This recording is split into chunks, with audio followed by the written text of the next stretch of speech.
The signal. The Galactic Confederation prided itself on technological superiority. For 12,000 cycles, the alliance of 23 advanced species had dominated the known universe, establishing outposts across 17 star clusters and maintaining what they called the Great Peace. When humanity made first contact 80 years ago, the Confederation regarded them with a mixture of amusement and condescension.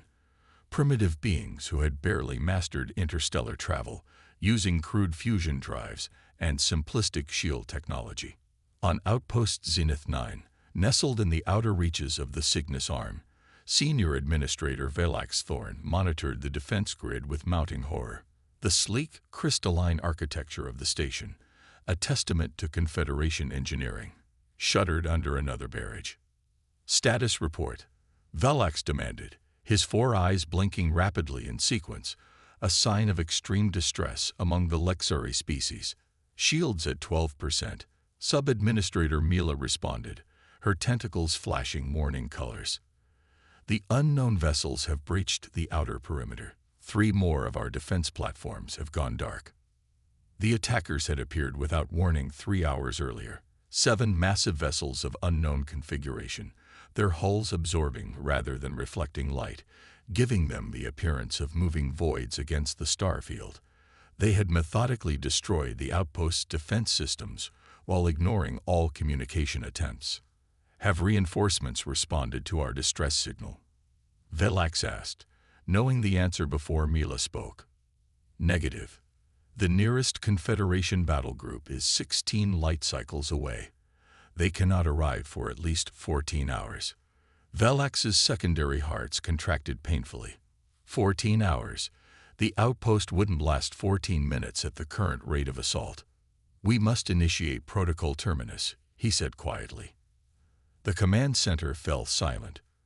Protocol Terminus, the last resort. A desperate measure that had only been enacted twice in Confederation history. Senior Administrator, Mila objected. Protocol Terminus would broadcast our distress across all frequencies to all vessels within range, including non-Confederation ships. The Council explicitly forbids. I am aware of Council directives, Velax interrupted. I am also aware that we will all be dead if we do not receive immediate assistance. Execute Protocol Terminus now. With reluctant movements, Mila's tentacles worked the control interface, the station's quantum communicator, its most valuable technology, reconfigured to broadcast on all known frequencies, even the primitive ones used by lesser species. Distress signal broadcasting, she confirmed. Maximum range. Velax sank into his command chair. Now we wait and hope someone, anyone, responds. Commander Area Rexton stood on the bridge of the Earth Alliance vessel Dauntless, watching the border of human space drift by on the main viewer. At 42, she had the weathered look of someone who had spent her life in space, deep smile lines around her eyes contradicting the stern set of her mouth. Her dark hair was pulled back in a regulation braid, streaked with premature gray that she wore as proudly as her command insignia. Another riveting patrol, Commander, Lieutenant Commander Jackson, quipped from the tactical station. 7 weeks monitoring the border, and all we've seen are mining drones and cargo ballers. Aria allowed herself a small smile. Bored, Lieutenant Commander.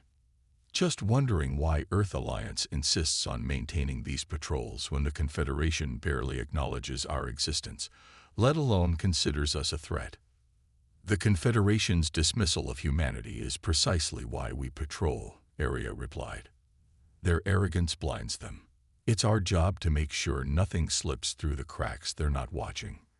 Commander, interrupted Lieutenant Chen from communications, her voice suddenly sharp. I'm picking up a distress signal on all frequencies.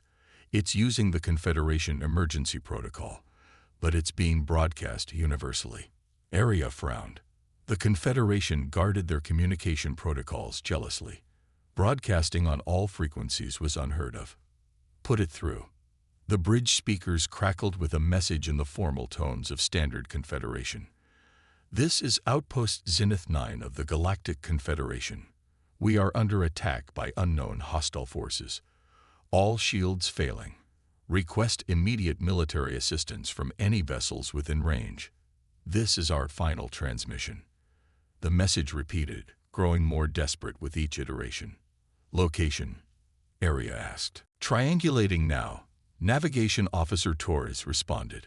Approximately 18 hours at maximum drive from our position. It's in unclaimed space, but near the Perseus boundary. Area tapped her fingers against the arm of her command chair, weighing options. The Confederation had made it abundantly clear that human vessels were not welcome in their affairs. Earth Alliance regulations strongly discouraged involvement in Confederation matters without explicit authorization. Yet a distress call was a distress call. Space had rules older than any political entity. Set course for Outpost Zenith 9, maximum speed, she ordered. Alert medical to prepare for potential casualties. Tactical, run full diagnostics on all defensive and offensive systems. Commander, Jackson said carefully, protocol requires authorization from command before responding to Confederation distress calls. Area fixed him with a steady gaze. Lieutenant Commander, if we wait for command to debate the political implications, whoever sent that distress call will be dead. Log my decision as a direct violation of protocol if necessary. She turned to address the entire bridge crew. The Confederation may think humanity is primitive, but we still uphold the oldest law of space. When someone calls for help, you answer. Course laid in, Torres confirmed. Execute, Area commanded. And let's hope we're not too late. On Zenith 9, Velax watched in dismay as another section of the outpost depressurized, emergency bulkheads sealing automatically to prevent further atmosphere loss. 36 of his people had already died. The remaining 118 were crowded into the central hub, the last defensible position. Any responses to our signal? He asked without much hope. Mila checked the communications array. One acknowledgement, but it's... She paused, her tentacles writhing in confusion. It's from a human vessel. Humans. Velax couldn't hide his surprise. What would a human ship be doing in this sector? They're reporting an estimated arrival time of 5 hours. 5 hours. Far sooner than any Confederation vessel could arrive, but likely too late to matter. Still, Velax felt a flicker of hope. The unknown vessels have breached the inner defense ring, the security chief reported. They'll reach the central hub in approximately 2 hours. 2 hours before they faced whatever horror had come upon them from the depths of uncharted space. The attackers had yet to board the station, focusing instead on systematically destroying its defensive capabilities. What would happen when those defenses were gone was something Velax preferred not to contemplate. Inform the humans of our situation, he ordered Mila. And express our gratitude for their response. It was a humbling moment. The mighty Confederation reduced to thanking primitives for assistance that would likely prove futile. Yet Velax felt a strange comfort knowing that someone had heard their call and chosen to answer, even a species his people had long dismissed as insignificant. Little did he know that the humans' arrival would forever change how the Confederation viewed their place in the galaxy. The response. The Dauntless dropped out of FTL on the edge of the Zenith 9 system, sensors immediately sweeping the area for threats. On the bridge, Commander Rexton studied the tactical display with narrowed eyes. 7 unidentified vessels surrounding the Confederation outpost, Lieutenant Commander Jackson reported. Configuration unknown, not in any of our databases. Life signs on the station, Area asked. Approximately 100 readings concentrated in the central section, responded Science Officer Dr. Kadri. The station's shields are failing, and multiple hull breaches detected. The main viewer showed the Confederation outpost, an elegant construct of crystalline spires and sweeping arches, now partially shattered and venting atmosphere. Around it, the attacking vessels hovered like predators toying with wounded prey. Their hulls seemed to absorb light rather than reflect it, creating the unsettling impression of ship-sized voids against the starfield. Open a channel to the outpost, Area ordered. Lieutenant Chen worked her console. Channel open. Confederation Outpost Zenith 9. This is Commander Area Rexton of the Earth Alliance vessel Dauntless. We've received your distress call and are standing by to assist. After a moment of static, a desperate voice responded. Human vessel. This is Senior Administrator Valax Thorn. Our situation is critical. The attackers have disabled most of our systems and will breach our central hub soon. We appreciate your response, but suggest you withdraw immediately. These assailants have proven highly advanced and extremely hostile. Area detected the mixture of relief and condescension in the administrator's tone. Even facing annihilation, the Confederation representative couldn't quite bring himself to believe humans could help. We have no intention of withdrawing, Administrator, she replied firmly. Prepare your people for emergency evacuation to our vessel. Before Valax could respond, Jackson interrupted.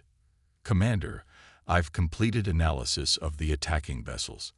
Energy signatures match intelligence reports of the Void Harbingers. A hushed silence fell over the bridge. The Void Harbingers were more rumor than confirmed threat. A mysterious force that had allegedly destroyed several outlying settlements across multiple territories.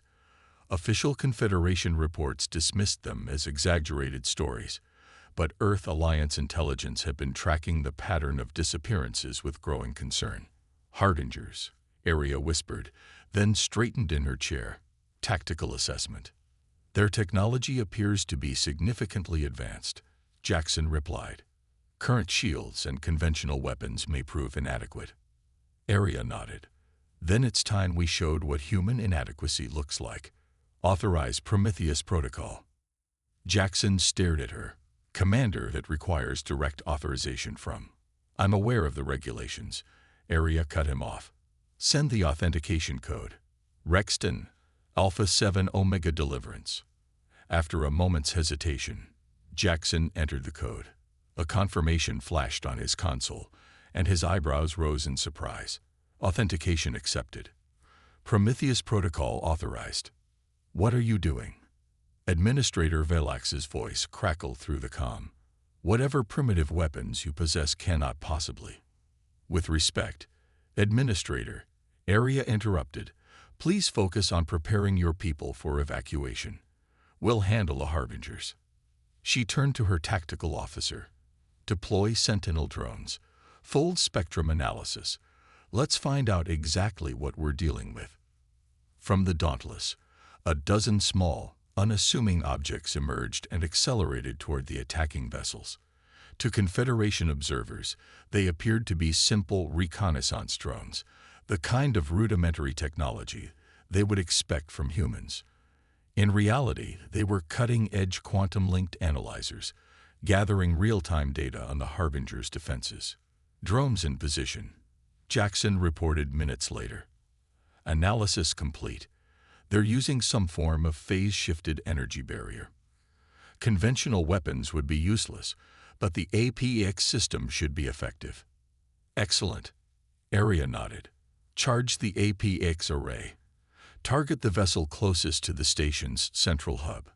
As the Dauntless moved to engage, the Harbinger vessels finally registered the human ship as a threat.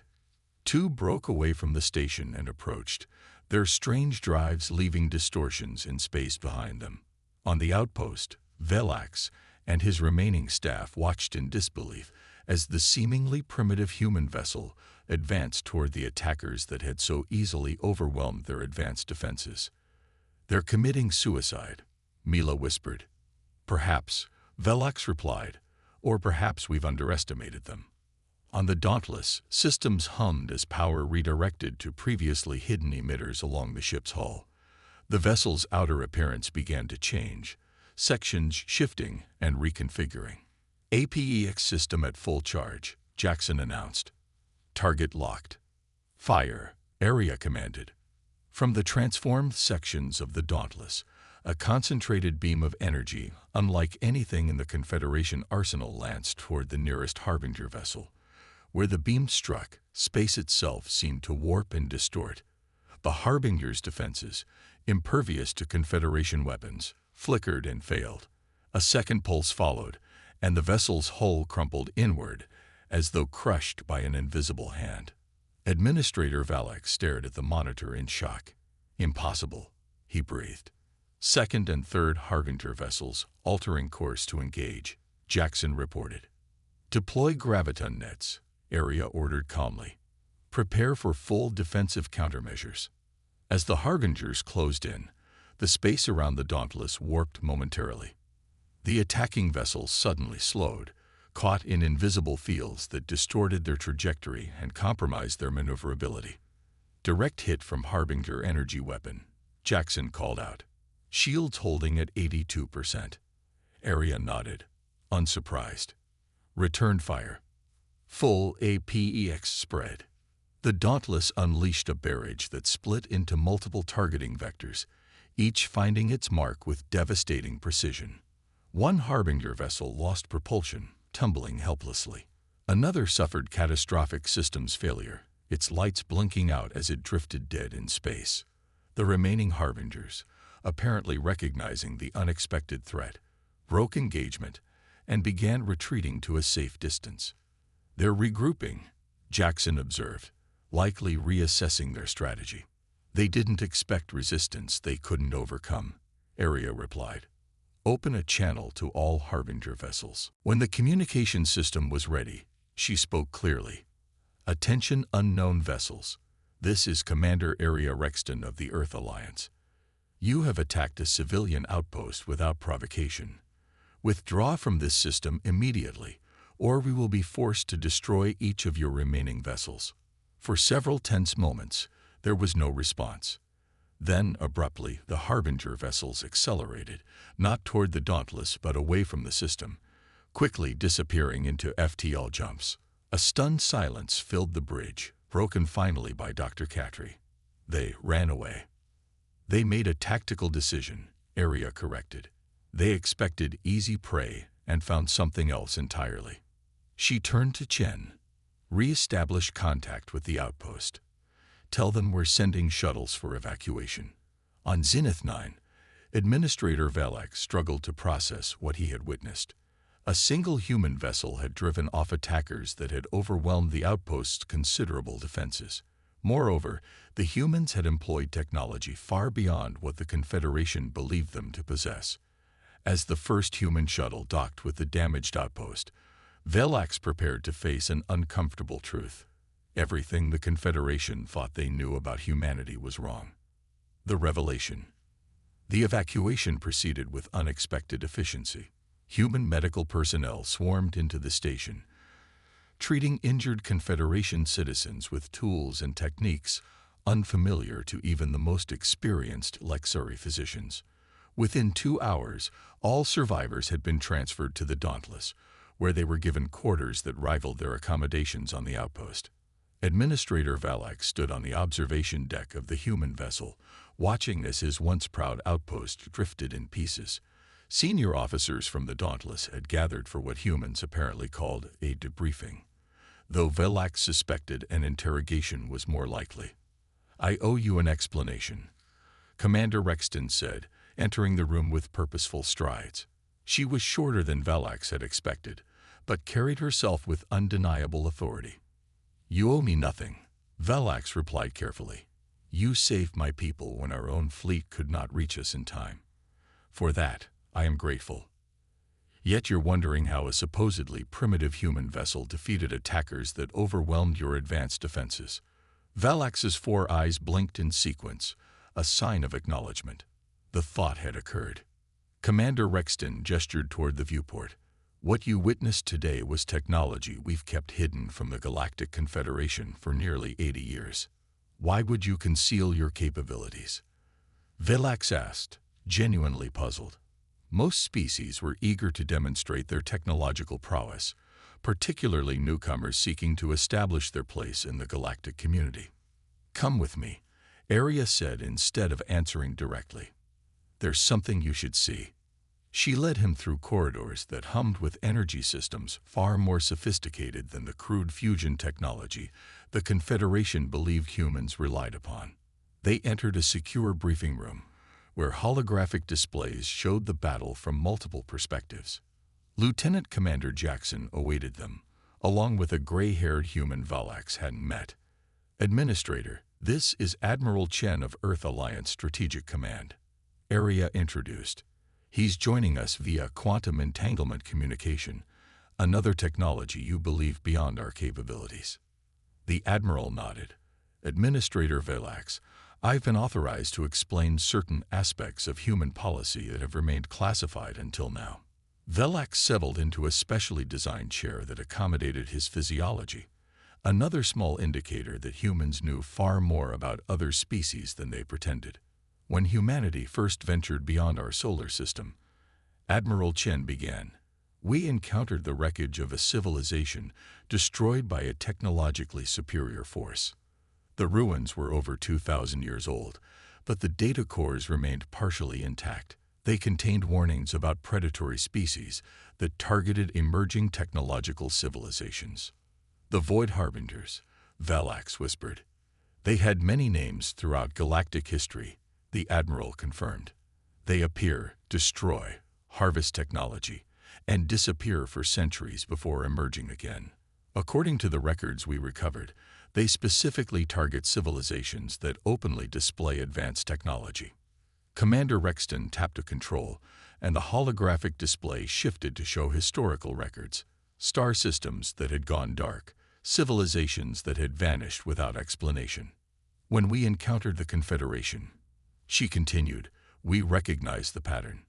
Your people broadcast their technological superiority across 17 star clusters. You built gleaming outposts on the edges of uncharted space. You might as well have sent engraved invitations to predators. And you chose to appear primitive to avoid attracting attention. Valax realized, his tertiary brain finally processing the implications. But your technology, what I witnessed today, it surpasses much of what the Confederation possesses. Not in all areas, Jackson interjected. Your zero-point energy systems and quantum communication networks are impressive, but in defensive and offensive capabilities, yes, we focused our development differently. Admiral Chen's hologram leaned forward. Humanity's history is marked by conflict. While the Confederation enjoyed 12,000 cycles of relative peace, Earth's nations spent millennia fighting each other. When we unified and looked to the stars, we brought that martial heritage with us. We hoped we'd never need to reveal our true capabilities. Arya added, we were content to let the Confederation dismiss us as primitive newcomers, but the Harbingers have forced our hand. Valax struggled to reconcile this new information with everything he'd been taught about humans. Why show us now? Why not maintain your deception? Because the Harbingers have returned, Admiral Chen said gravely. The attack on your outpost isn't an isolated incident. We've detected their activity in 7 different sectors over the past month. This is the beginning of a large-scale incursion. The Confederation must be warned, Valax insisted. They wouldn't believe you, Arya said quietly. Not without proof. Not without seeing what we can do. Then we show them. Valax's voice took on new determination. I will testify to what I witnessed. My people will confirm it. Admiral Chen nodded. That's what we're counting on, Administrator.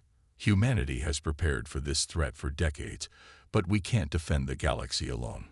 We need the Confederation's cooperation. And in return, Valax asked shrewdly, his diplomatic training asserting itself, what does Earth want from this arrangement? Arya smiled slightly. Recognition, respect, and a place at the table when decisions are made that affect the future of all our species. As if on cue, the ship's alert system activated. Lieutenant Chen's voice came over the comm. Commander, we're detecting multiple FTL signatures approaching. Configuration matches Harbinger vessels. How many? Arya asked, already moving toward the door. 17, sir. And they appear to be targeting us specifically. Valax felt his heart contract. 17, even with your technology. We haven't shown you everything yet, Administrator, Arya said with grim confidence. Admiral, I recommend implementation of the Lazarus Protocol. The holographic admiral considered for a moment, then nodded. Authorized. Good hunting, Commander. As they rushed back to the bridge, Villax found himself both terrified and curious. What other secrets had humanity been keeping? On the bridge, organized chaos reigned as crew members prepared for battle. The view screen showed space distorting as Harbinger vessels emerged, their dark hulls forming an attack formation.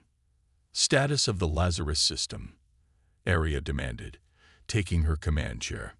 Online and ready, Jackson confirmed. Targeting solutions plotted for all 17 vessels. Aria glanced at Villax. You might want to hold on to something, Administrator. She turned to face the view screen. Initiate Lazarus protocol. All hands, brace for dimensional shift. The bridge lights dimmed momentarily as power redirected throughout the ship. Villax felt a strange sensation, as if reality itself rippled around them. Outside, space seemed to fold, creating a visual distortion that made his inner eyelids close protectively. When he looked again, the view screen showed not just the Dauntless, but 5 identical vessels, each one emerging from what appeared to be overlapping dimensions. Phase clones stabilized, reported a technician, all 5 operating at 94% efficiency. What is this? Villax whispered in awe. Quantum phase technology, Aria explained without taking her eyes off the tactical display. We've briefly split the Dauntless across 5 parallel dimensions while maintaining quantum connectivity between all versions. Impossible, Villax breathed. The energy requirements alone would be prohibitive using Confederation physics, Jackson finished for him. We've taken a different approach. The Harbinger vessels hesitated, clearly detecting the sudden multiplication of their target. This hesitation proved costly. All 5 versions of the Dauntless opened fire simultaneously, their APEX systems targeting different vessels with devastating precision. 3 Harbinger ships crumpled immediately under the barrage. The others scattered, attempting to regroup. 2 broke formation entirely, accelerating toward FTL escape vectors. They're running, Jackson reported with satisfaction. Not all of them, Aria noted as the remaining 12 vessels coordinated their approach. They're adapting, trying to identify which version of us is real.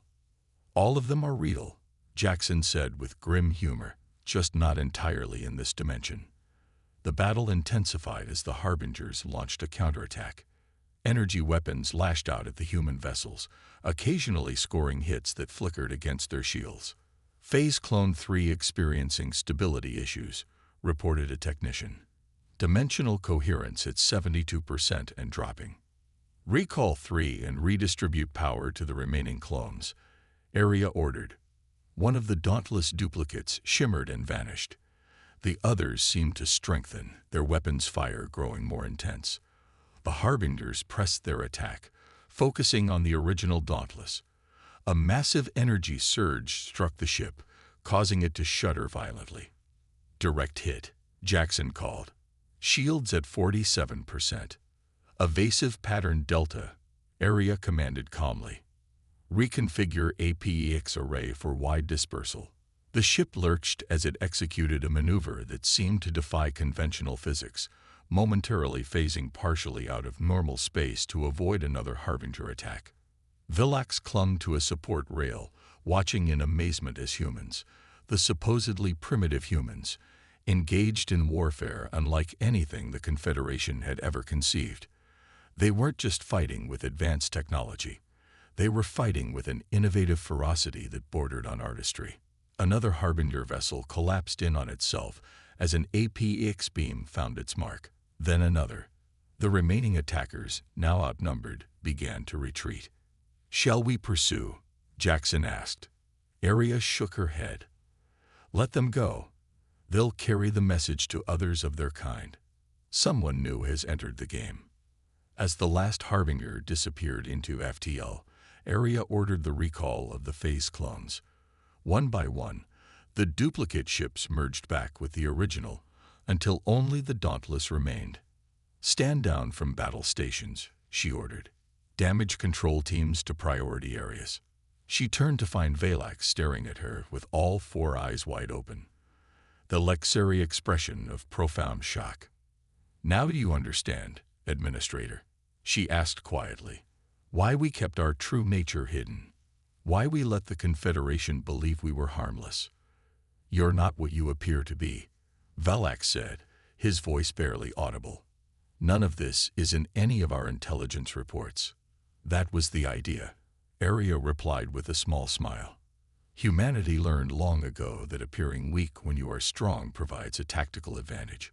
We've been preparing for the Harbinger's return while the Confederation dismissed them as myths."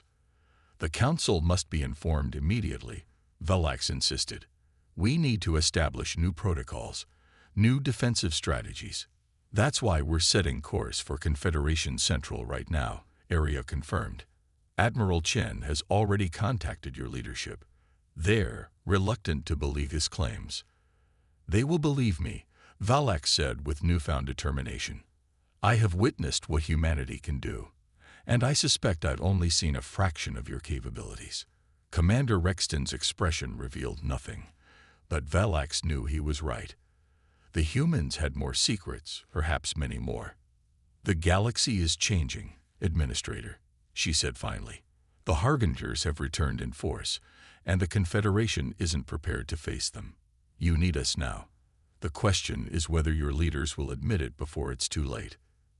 The Alliance. The Grand Chamber of the Confederation Council had never been so crowded.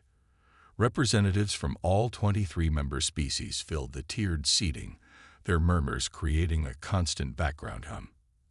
At the center of the chamber, Administrator Valak stood beside Commander Rexton and Admiral Chen, who had arrived on his own vessel, one considerably larger and more impressive than the Dauntless. High Counselor Ithari, an ancient Meridian whose crystalline exoskeleton glittered under the chamber's lights, called for order. "These proceedings will now commence," she announced, her translated voice echoing through the vast space. "We are gathered to hear testimony regarding the incident at Outpost Zenith 9 and the alleged reappearance of the entities known as the Void Harbingers." The word "alleged" did not escape Valak's notice. Despite the evidence he had presented, including sensor logs and visual recordings from the outpost, many council members remained skeptical. "Administrator Valak," Etheri continued, "you claim that a single human vessel defeated attackers that overwhelmed our outpost's considerable defenses. You further claim that these humans possess technology far beyond what they have previously demonstrated or shared." "I do not claim these things, High Counselor," Valak replied firmly. "I state them as observable facts. I witnessed everything in my report personally." A Trevanian counselor leaned forward, his scaled face contorted in disbelief. "Are we to believe that humans, who came to us less than a century ago using rudimentary fusion drives, secretly possess technology that can defeat an enemy we ourselves cannot?" "The evidence has been presented," Valak said. 118 survivors can corroborate my account." "Recordings can be falsified," objected another counselor. "Witnesses can be coerced or deceived." Admiral Chen stepped forward. Perhaps a demonstration would be more convincing than testimony. The chamber erupted in confused discussion until Etheri raised a limb for silence. "What sort of demonstration do you propose, Admiral?" "With your permission, I will instruct my vessel to reveal certain capabilities we've kept reserved until now." After a brief consultation with other council members, Etheri nodded. "Proceed." Admiral Chen activated a communication device on his wrist. "Captain Delgado, initiate protocol revelation." Outside the vast dome of the council chamber, visible through the transparent ceiling, the Admiral's vessel hung in orbit. As the council watched, its appearance began to change. Sections of the hull reconfigured, revealing weapons systems and energy emitters previously concealed. The ship's energy signature transformed from what Confederation sensors had always registered as a basic fusion reactor to something far more complex and powerful. "By the ancestors," whispered a counselor. "Their ship, it's evolving before our eyes." "Not evolving," Commander Rexton corrected. simply revealing its true nature. Admiral Chen addressed the stunned council. What you're seeing is a Titan-class defensive cruiser.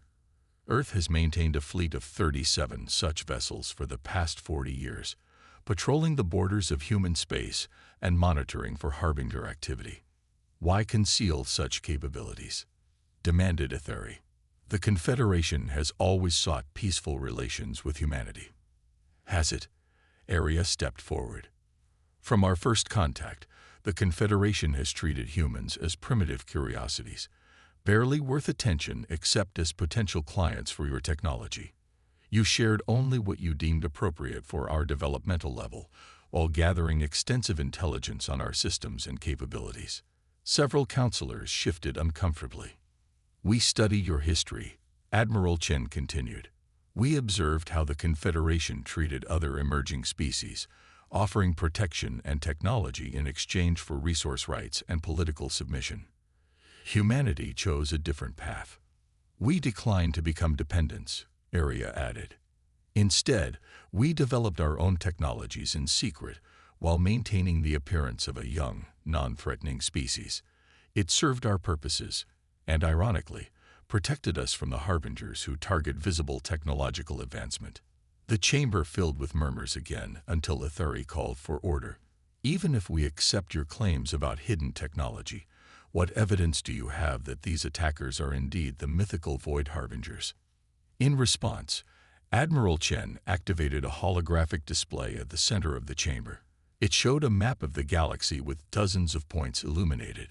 Each marker represents a documented attack over the past 3 months. The pattern matches historical records of Harbinger incursions from 12,000 years ago. New data appeared: trajectory predictions, attack patterns, resource acquisition strategies. The Harbingers aren't mythical, Chen stated flatly. They're methodical. They target advanced civilizations, harvest their technology, and use it to evolve their own capabilities. They've done this in cycles throughout galactic history. If this is true, said a Volari representative, why have they returned now, after so many millennia? Because the Confederation has spent centuries broadcasting your technological achievements across the galaxy, Aria explained. You built beacons announcing your presence. The only surprise is that it took them this long to respond. High Counselor Etheri studied the data with growing concern. If these projections are accurate, the Harbingers will strike 17 major Confederation worlds within the next cycle. Correct, Admiral Chen confirmed.